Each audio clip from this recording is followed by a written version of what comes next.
वहाँ से किन कहते हैं उदगी। यद्यपि व्यवहार में पुरुष और प्रकृति, दृष्टा और दृश्य के भेद से दो प्रकार का जगत जान पड़ता है, तथापि परमार्थ दृष्टि से देखने पर ये सब एक अधिष्ठान स्वरूप ही है। इसलिए किसी के शांत, घोर और मूढ़ स्वभाव उनके अनुसार कर्मों की ना तो स्तुति करनी चाहिए ना निंदा करनी चाहिए। सबसे पहले ये है, तुम लोग निंदा करने से नहीं हटते।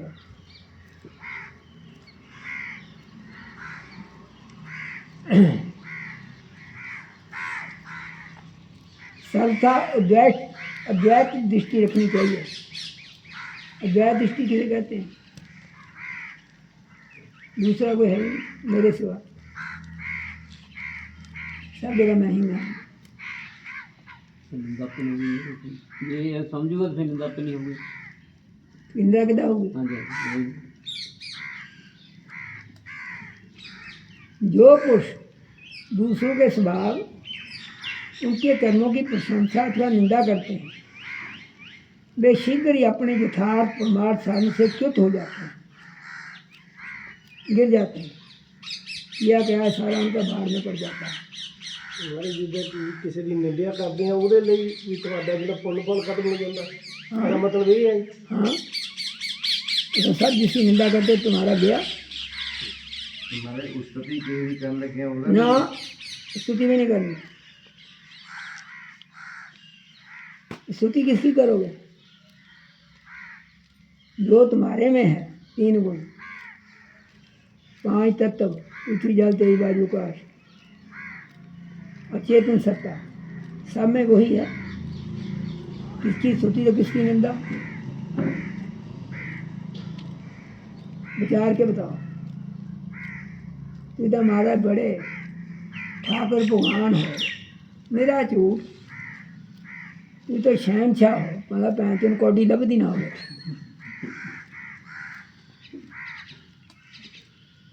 ਮੈਂ ਇੱਕ ਦੁਬਦਾ ਕਰੀਓ, ਮੰਨ ਲਓ ਕੋਈ ਸਮਾਜ ਲਈ ਚੰਗਾ ਕੰਮ ਕਰਦਾ, ਉਹਨੂੰ ਐਪਰੀਸ਼ੀਏਟ ਕਰਨਾ, ਉਹਨੂੰ ਉਹਦੀ ਉਹ ਤੁਸੀਂ ਕਰ ਸਕਦੇ ਹੋ, ਉਹ ਕਰ ਸਕਦੇ।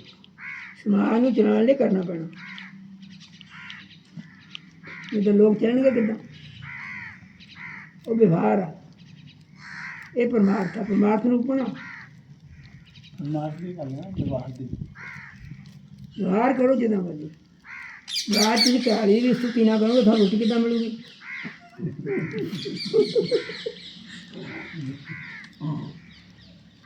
ਉਹਦੀ ਵੀ स्तुति करनी ਪੈਣੀ। च्युत हो जाते हैं, क्योंकि साधन तो द्वैत के अभिनिवेश का, उसके प्रति सत्यत्व बुद्धि का निषेध करता है अद्वैत, और प्रशंसा निंदा उसकी सत्ता के भ्रम को और विदित करती है। उद्धव जी, सभी इंद्रियां राजस संकार के कार्य हैं।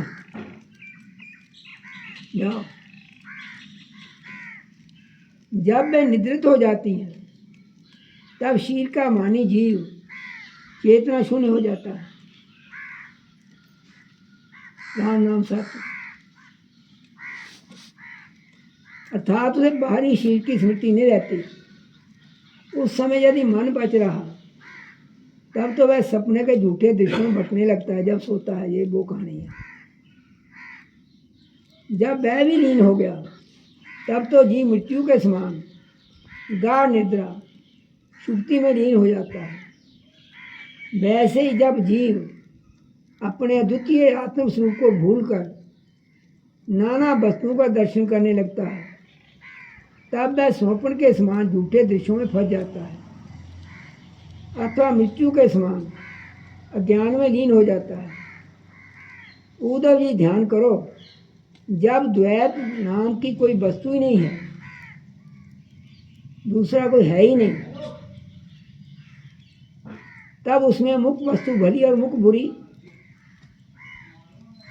अथवा इतनी भली इतनी बुरी, यह प्रश्न ही नहीं उठ सकता।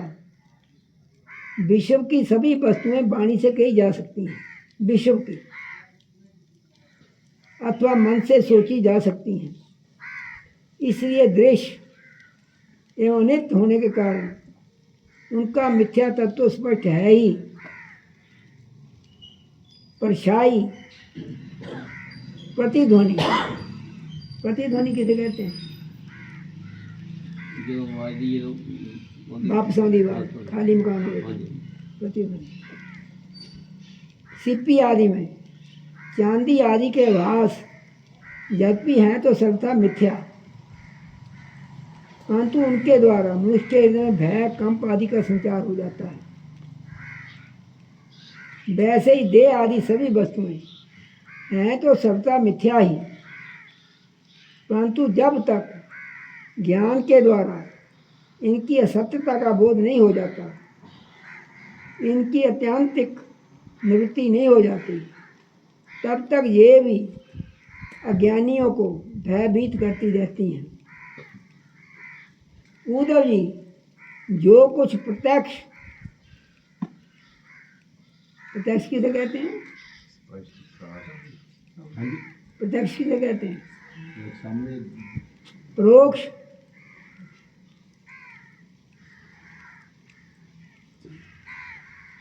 और थे दूरा सुना हुआ।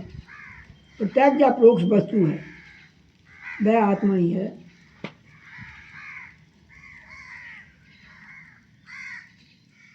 वही सर्वशक्तिमान भी है।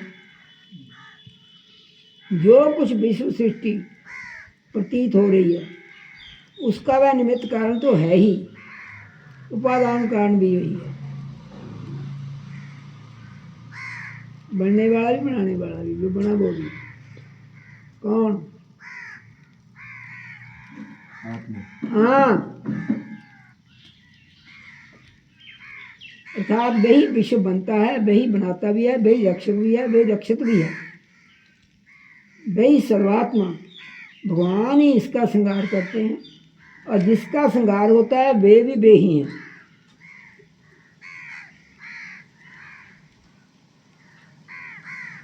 मारने वाले आप ही हैं, मरने वाले भी आप हैं।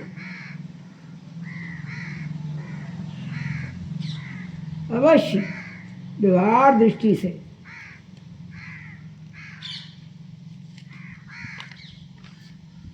देखने पर आत्मा इस विश्व से भिन्न है, परंतु आत्म दृष्टि से उसके अतिरिक्त और कोई वस्तु ही नहीं है।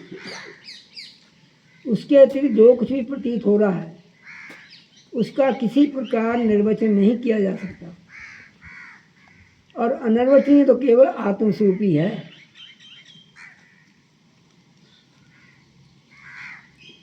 इसलिए आत्मा में सृष्टि, स्थिति, संहार अथवा अध्यात्म, अधिदेव, अधिभूत, ये तीन प्रकार की प्रतीतियाँ सबका निर्मूली हैं।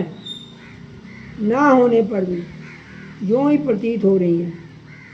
ये सत्य, रज और तम के कारण प्रतीत होने वाली दृष्टा, दर्शन, दृश्य आदि की तीव्रता माया का खेल है। उद्धव जी, तुमसे मैंने ज्ञान और विज्ञान की उत्तम स्थिति का वर्णन किया है।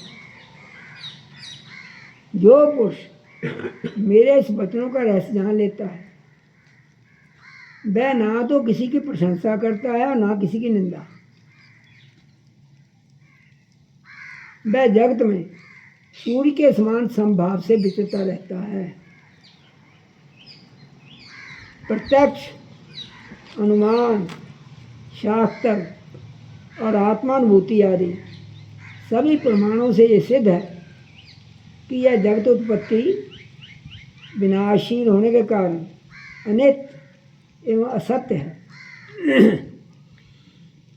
यह बात जानकर जगत में संग भाव से विचरना चाहिए।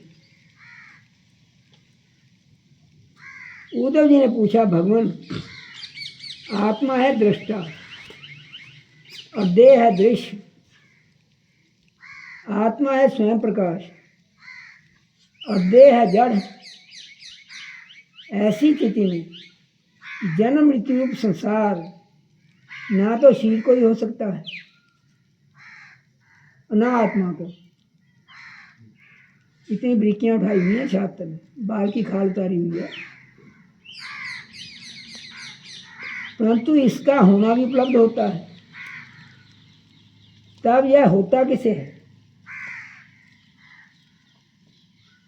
आत्मा तो अविनाशी, प्राकृत अप्राकृत गुणों से रहित, शुद्ध, स्वयं प्रकाश और सभी प्रकार के वर्णों से रहित है। तथा शरीर विनाशी, सगुण, अशुद्ध, प्रकाश और आवृत है। आत्मा अग्नि के समान प्रकाशमान है, तो शरीर काठ की तरह अचेतन है। फिर ये जन्ममान रूप संसार है किसे? कौन पैदा होता, कौन मरता है? भगवान श्री कृष्ण ने कहा, बसता प्रिय उद्धव, संसार का अस्तित्व नहीं है, तथापि जब तक देह इंद्रियां प्राणों के साथ आत्मा की संबंध भ्रांति है, तब तक अविवेकी पुरुष को वह सत्य सा प्रस्फुटित होता है। जैसे स्वप्न में अनेकों विपत्तियां आती हैं, पर वास्तव में वे हैं नहीं, फिर भी स्वप्न टूटने तक उनका अस्तित्व नहीं मिटता।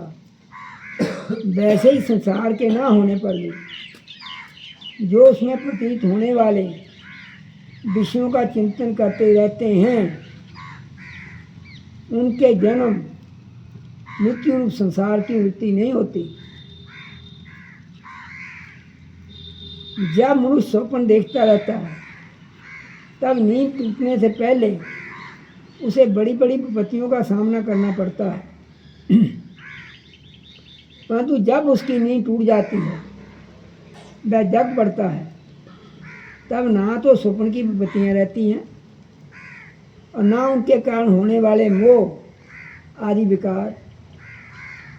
उद्धव जी, अहंकार ही शोक, हर्ष, भय, क्रोध, लोभ, मोह, स्पृहा और जन्म मृत्यु का शिकार बनता है। कौन बनता है? अहंकार क्या है? मैं आत्मा से तो इसका कोई संबंध ही नहीं है। उद्धव जी, देह, इंद्रियां, प्राण और मन में स्थित आत्मा ही जब उसका अभिमान कर बैठता है, उसे अपना स्वरूप मान लेता है, तब उसका नाम जीव हो जाता है। पहले जीव नहीं था, शुद्ध था। उस सूक्ष्म अति सूक्ष्म आत्मा की मूर्ति है गुण और कर्मों का बना हुआ लिंग शरीर। उसे ही कहीं सूत्रात्मा कहा जाता है, कहीं महतत्व, उसके और भी बहुत से नाम हैं। वही कार रूप परमेश्वर के अधीन होकर जन्म मृत्यु रूप संसार में तो भटकता रहता है। वास्तव में मन, वाणी, प्राण और शरीर अहंकार के ही कार्य हैं। ये हैं तो निर्मूल, परंतु देवता, मनुष्य आदि अनेक रूपों में इसकी प्रतीति होती है।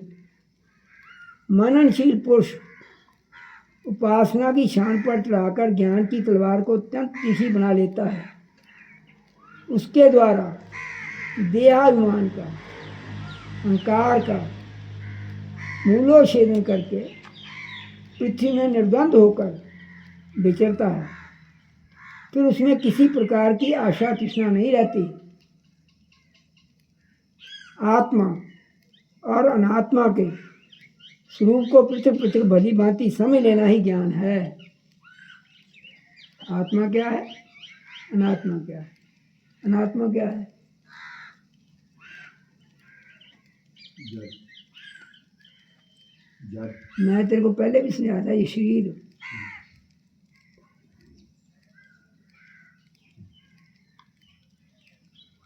जड़ तो बात की बात है।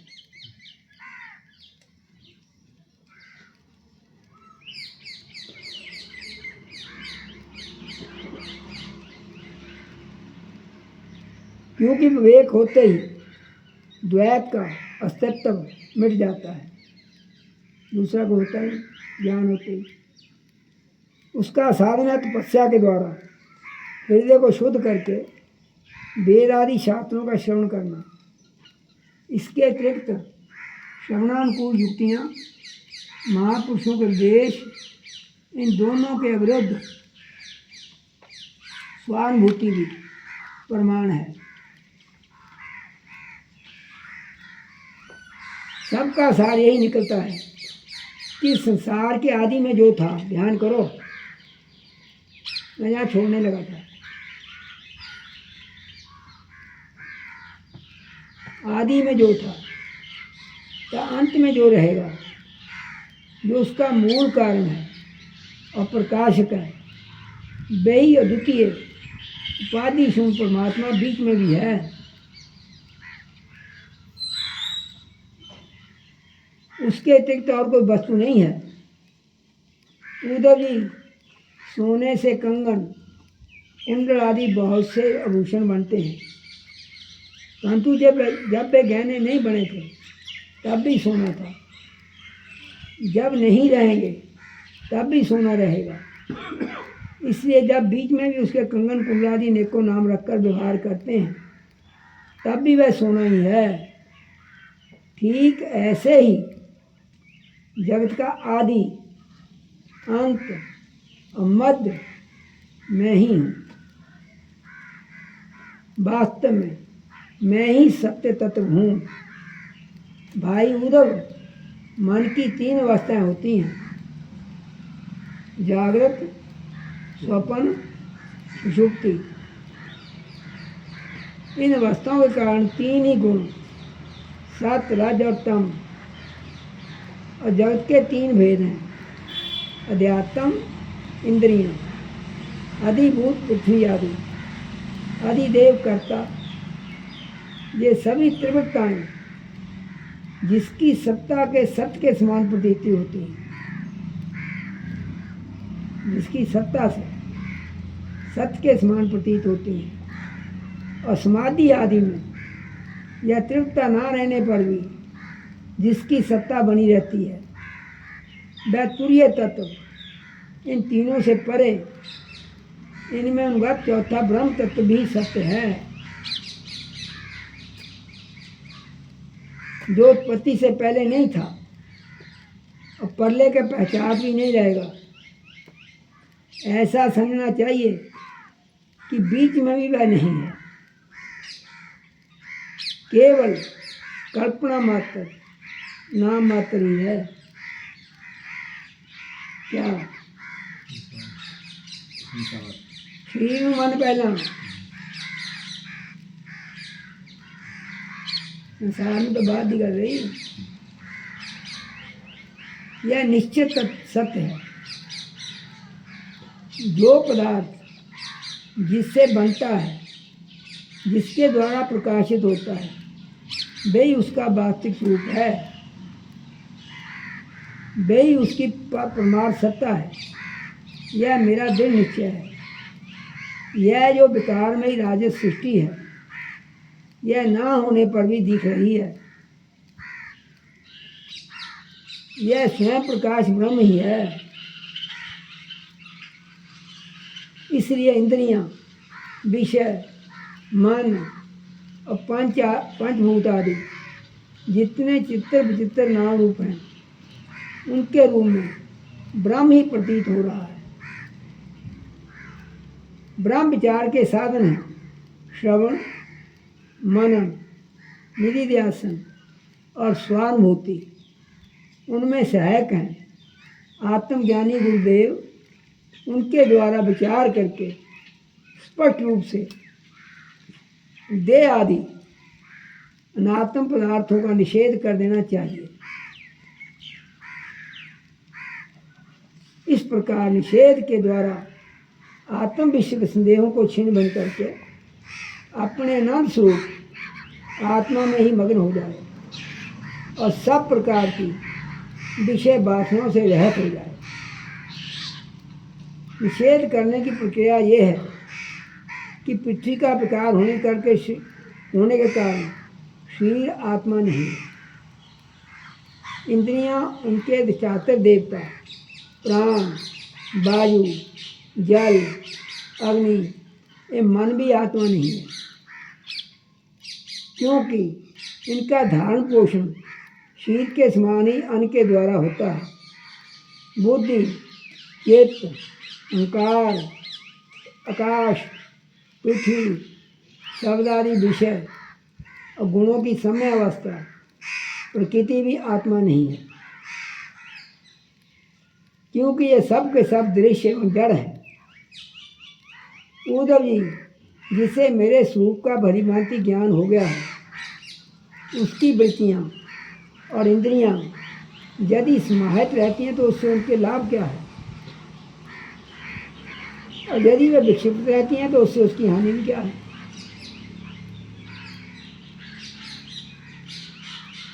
क्योंकि अंतःकरण और बाह्यकरण सभी गुणमय हैं और आत्मा से इनका कोई संबंध नहीं। भला आकाश में बादलों के छा जाने से अथवा तितर बितर हो जाने से सूर्य का क्या बनता बिगड़ता है। जैसे वायु आकाश को सुखा नहीं सकती, आग जला नहीं सकती, जल भिगो नहीं सकता, धूल धुएं मटमैला नहीं कर सकते, ऋतुओं के गुण सर्दी गर्मी आदि उसे प्रभावित नहीं कर सकते, क्योंकि ये सब आने जाने वाले क्षणिक भाव हैं। और आकाश इन सब का एक रस अधिष्ठान है। वैसे ही सतोगुण, रजोगुण और तमोगुण की वृत्तियाँ का कर्म अविनाशी आत्मा का स्पर्श नहीं कर पाते। वह तो इनसे सर्वथा परे है। इनके द्वारा तो केवल वही संसार में भटकता है जो इनमें अहंकार कर बैठता है।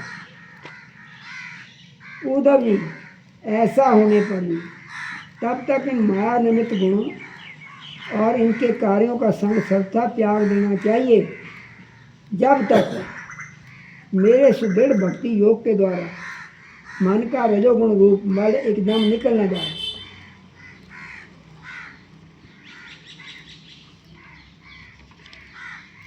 उद्धव जी, जैसे भली भांति चिकित्सा न करने पर रोग का समूल नाश नहीं होता, वह बार बार उभर कर मुझको सताया करता है।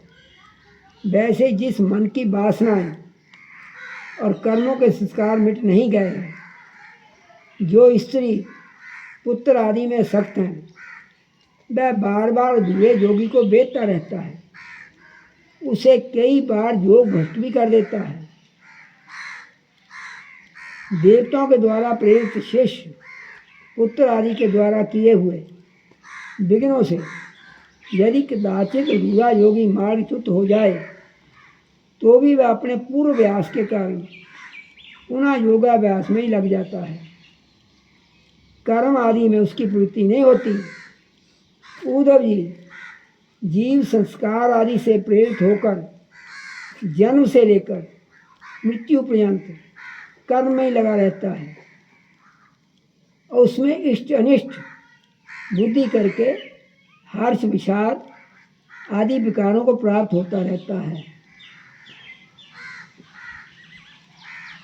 परंतु जो तत्व का साक्षात्कार कर लेता है, वह प्रकृति में स्थित रहने पर भी, संस्कारानुसार कर्म होते रहने पर भी उनमें इष्ट अनिष्ट बुद्धि करके हर्ष विषाद आदि विकारों से युक्त नहीं होता, क्योंकि अनंत स्वरूप आत्मा के साक्षात्कार से उसकी संसार संबंधी सभी आशाएं तृष्णाएं पहले ही नष्ट हो चुकी होती हैं। जो अपने स्वरूप में स्थित हो गया है, उसे इस बात का ही पता नहीं रहता कि शरीर खड़ा है या बैठा है, चल रहा है या सो रहा है, मल मूत्र त्याग रहा है या भोजन कर रहा है, अथवा और कोई स्वाभाविक कर्म कर रहा है, क्योंकि उसकी वृत्ति तो आत्म स्वरूप में स्थित ब्रह्माकार रहती है। यदि ज्ञानी पुरुष की दृष्टि में इंद्रियों के विविध बाह्य विषयों जो कि असत्य हैं आते भी हैं, तो वह अपने आत्मा से भिन्न नहीं मानता, क्योंकि वे युक्तियों, प्रमाणों और स्वानुभूति सिद्ध नहीं होते। जैसे नींद टूट जाने पर स्वप्न में देखे हुए और जागने पर तिरोहित हुए पदार्थों को कोई सत्य नहीं मानता, वैसे ही ज्ञानी पुरुष भी अपने से भिन्न प्रतीयमान पदार्थों को सत्य नहीं मानते। उद्धव जी, इसका ये अर्थ नहीं है कि अज्ञानी ने आत्मा का त्याग कर दिया है और ज्ञानी उसको ग्रहण करता है। इसका तात्पर्य केवल इतना ही है कि नेकों प्रकार के गुण और कर्मों से युक्त देह, इंद्रियां आदि पदार्थ पहले अज्ञान के कारण आत्मा से अभिन्न मान लिए गए थे। उनका विवेक नहीं था। अब आत्म दृष्टि होने पर अज्ञान उनके कार्यों की निवृत्ति हो जाती है। इसलिए अज्ञान की निवृत्ति ही अभीष्ट है। वृत्तियों के द्वारा ना तो आत्मा का ग्रहण हो सकता है, ना त्याग हो सकता है। जैसे सूर्य उदय होकर मनुष्यों के नेत्रों के सामने अंधकार का पर्दा हटा देते हैं, किसी नई वस्तु का निर्माण नहीं करते, वैसे ही मेरे स्वरूप का दृढ़ अपरोक्ष ज्ञान पुरुष के बुद्धिगत अज्ञान का, आवरण का नष्ट कर देता है। वह इदम रूप से किसी वस्तु का अनुभव नहीं कराता कि ये वो वस्तु है। उद्धव जी, आत्मा नित्य अप्रोक्ष, प्रोक्ष नहीं, अप्रोक्ष है। उसकी प्राप्ति नहीं करनी पड़ती, वह स्वयं प्रकाश है। उसमें अज्ञान आदि किसी प्रकार के विकार नहीं है। वह जन्म रहित अर्थात कभी किसी प्रकार भी वृत्ति में रूढ़ नहीं होता, इसलिए अप्रमेय है। ज्ञान आदि के द्वारा उसका संस्कार भी नहीं किया जा सकता। आत्मा में देश, काल, वस्तु के परिच्छेद न होने के कारण अस्तित्व, वृद्धि, परिवर्तन, ह्रास और विनाश उसका स्पर्श भी नहीं कर सकते। सबकी और सब प्रकार की अनुभूतियाँ आत्मस्वरूपी हैं। जब मन और वाणी आत्मा को अपना विषय समझकर निवृत्त हो जाते हैं, तब वही सजातीय, विजातीय और स्वगत भेद से शून्य एक अद्वितीय रह जाता है। व्यवहार दृष्टि से उसके स्वरूप का वाणी और प्राण आदि के प्रवर्तक के रूप में निरूपण किया जाता है। उद्धव जी, अद्वितीय आत्म तत्व में अर्थहीन नामों के द्वारा विविधता मान लेना ही मन का भ्रम है। सचमुच यह बहुत बड़ा मोह है, क्योंकि अपने आत्मा के अतिरिक्त उस भ्रम का भी और कोई दृष्टांत नहीं है। कोई सत्ता नहीं भ्रम होता ना। अधिष्ठान सत्ता में अध्यस्त की सत्ता है ही नहीं, इसलिए सब कुछ आत्मा ही है। बहुत से पंडिता मानी लोग ऐसा कहते हैं कि यह पंच भौतिक द्वैत अभिन्न नामों और रूपों के रूप में इंद्रियों द्वारा ग्रहण किया जाता है, इसलिए सत्य है। परंतु यह तो अर्थहीन वाणी का आडंबर मात्र है, क्योंकि तत्वतः तो इंद्रियों की पृथक सत्ता इसलिए नहीं होती। और इस सत्ता के बिना सत्ता फिर थोड़ी हो जाएगी। फिर वे किसी को प्रमाणित कैसे करेंगे?